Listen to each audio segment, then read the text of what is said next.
Good morning, this is Rick. I hope you're having a great day. Okay, first of all, it's really cold outside. It's like 2 degrees and it's foggy as anything. You can barely see my shed at the bottom of the garden. Actually, that's a lie, but you can barely see the houses beyond. So it's quite early in the morning. It's, 8:45.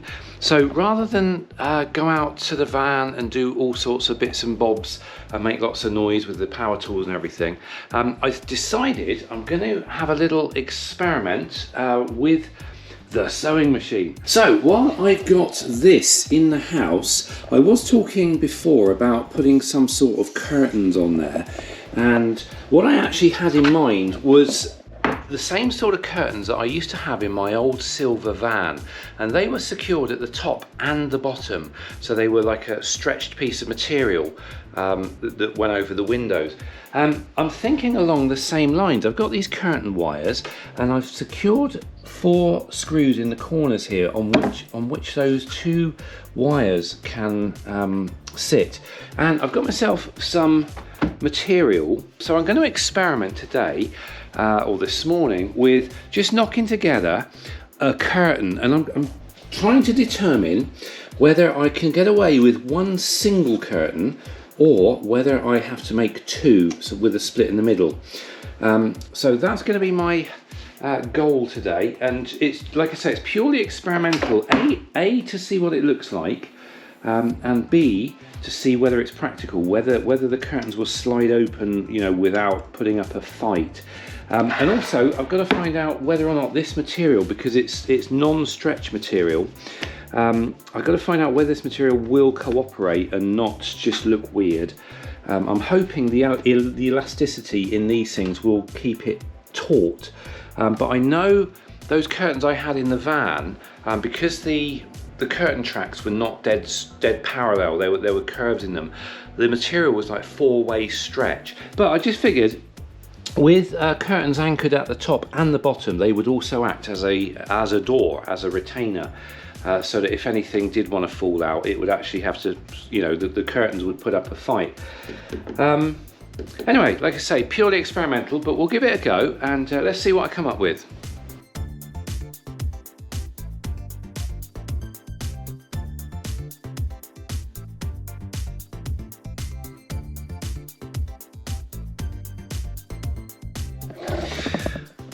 Okay, mixed result. I've just got a single piece on at the moment, and it's already come away there, look, my terrible sewing. I had a really long piece, but it didn't particularly work with a really long piece. So this is 1 single piece, and it does draw back, but it's a bit rubbish. It's a sort of a bit, it's a bit catchy. So I'm going to attempt to, I mean, I could live with it, but then if it catches on the end here, it's almost impossible to get off, so I'm going to be fighting it all the time. But it's, yeah, it's not brilliant. I mean, look, it does work. I mean, that's kind of, or not, maybe not. I need the wire to be tighter on the top. Well, that's fine. I can do a tighter wire. That's no biggie. But it's, yeah, it catches on the end of the wire and then it just doesn't want to know. So I may have to do a plan B with this. I mean, it's kind of sort of there. So I wonder if I cut this down the middle, I'm going to try it with 2 different, like 2 single curtains rather than 1 big one, and see what that looks like. I mean, it doesn't look particularly bad. Obviously when this is trimmed off, it'll be fine. I'm not even going to sew that for now. I'm just going to try it. Yeah, I'm not overly enamoured, but it will kind of do in a pinch, I think. Yeah, I'm gonna experiment with that 4-way stretch material. I think it could be better, but in principle, I think this will work. But I need to, like I say, develop it. So give me a moment to pack this away, clear the surfaces, and we'll go out to the van and we'll figure out what's what. So the only thing I'm interested in the van today is the length that I need to work with. I've actually made the cutouts already. I made some cardboard templates for the uprights yesterday, and from here to about here, it's the template fits beautifully, and then here there's just a very slight difference in the lay of the land, the way it all sort of shapes, so I had to make a slightly different one if I wanted the cupboards to come back here. Now, one of the things that I think mistakes that I made when I made these cupboards was I put the uprights up first and then I measured the distances, and because of that there's a very slight discrepancy with this middle one, and it's made the rectangle sections, I had to adjust them to fit it, so there's a very slight slope on this one and on this one. So what I'm thinking with this one is I'm going to change the method that I use to build it. What I need to do is, if I get a measurement from there to there, so I know the overall measurement that I'm working with, I'm going to make the rest of it at home. I'm going to make it indoors and then like loosely bolt it together, but not like fully tightened, and then I'm going to offer it up and hopefully it should fit perfectly. And because I can cut everything absolutely square, you know, exactly 90 degrees, I shouldn't have any of these slight slopey issues that I got from this, which came about as a result, like I say, of putting the uprights in first. So let me measure up and then we can go from there. And look, I'm going to put you in my new cupboard. My new cupboard is just going to act as a, I think you can see me, yeah, there you go. Look, my new cupboard is acting as a little tripod up there. Let's have a look. We're going to go there, and I can't go beyond here. So we're looking at 49 inches. That's what we're working with. So that's the magic number I need, 49 inches. And from that, I should be able to figure out everything I need to build these indoors, and then just bring them out here and offer them up, and it should be fine. So 49 inches. Right, there we go. These are what I made last night. Again, I've run out of the edging strip, but that's okay. I can still go ahead and build these. You can see the very slight difference. These three are spot on, and then this fourth one, it's got a very slight different shape there at the back here. But to be honest, I'm only going to need 3 of them. Right, I think from this I've got the measurements that I need in order to make this cabinet. So I just need 2 flat pieces on the bottom, 2 riser pieces, obviously in which I can cut the holes. And what's going to be important with this is they've got to be absolutely, totally like 90 degrees, absolutely square. And if I can pull that off, I think these should go together beautifully. Right, there we go. 2 perfectly sized bits of wood, hopefully. Let's have a look. Yeah, that's pretty spot on. That's not bad at all. All right, so the real test now is whether or not it's going to add up to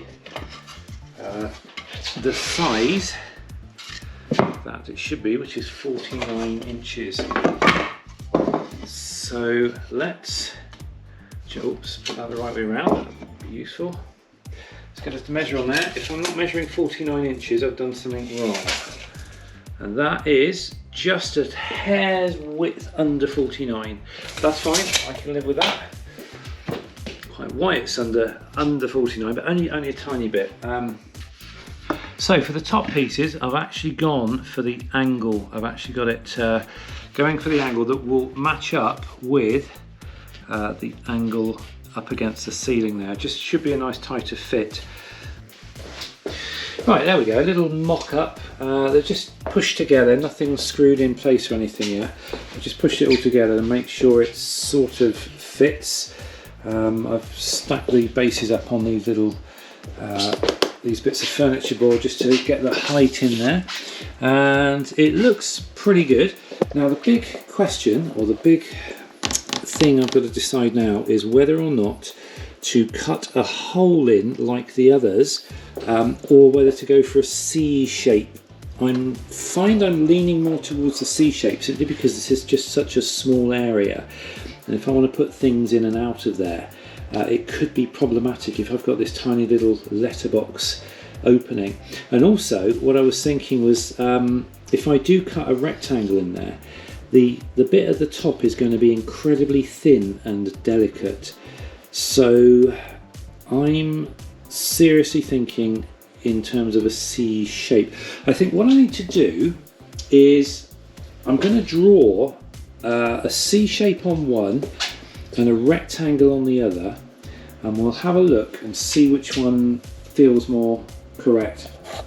Okay, so I don't need to be a genius to work out that that just isn't going to be practical. Although it kind of looks neater, it's not going to work. I'm going to barely even get my hand in there sideways, so not good. This one, far more practical, although to be honest I prefer the look of that one to this one, but this one is going to be much more practical, so I think I'm going to go with this design. There we go, happy with that, and I've got the little groove in ready for the trim, same on all of these uprights, and I think we are ready to bolt this together loosely, or at least get the brackets in place ready so that it can just quickly go together. That does look pretty good, and it's gone together really well, and I'm quite happy with the way it's turned out. So I'm going to just try it in the van now, just to see, just literally offer it up to the wall and see what it looks like. I just realised I actually forgot to put the little L-shaped brackets on the back where it actually attaches. But never mind, right, let's have a go. I know this wire is going to be in the way a bit, but just offer it up there. Oh yeah, that's a perfect fit. Very happy with that, brilliant. And it's not too intrusive, it's not going to be in the way, and there's still plenty of access in there, and I think that'll look really neat once it's all trimmed off. Right, I've just got about an hour of light left, so it's just enough time to install another isolation switch. I know I fitted the other day a isolator to the solar panels from the CTEK, which basically meant that I could turn off the charging to the battery in the really cold weather, because these lithium ion batteries do not like to be charged in the cold. The problem is, one of the reasons I got the CTEK was because it will use the solar panels to top up the engine battery as well, and obviously if I isolate the solar panels, it's not going to do that. So what I'm going to do is fit another isolation switch, and that will isolate the battery from the CTEK, but it will still keep the CTEK connected to the solar panels, so that I can isolate the battery and the CTEK will go on trickle charging the engine battery, which is what it's doing right now. That little flash there next to the A, this little wire here goes off to the engine battery. So I'll get on with that and see how long it takes me. I'm anticipating half an hour, but when does anything ever go to plan like that? We'll find out. But I'm going to allow myself half an hour for it. What I don't want is to be still doing it in the dark. That would be kind of annoying.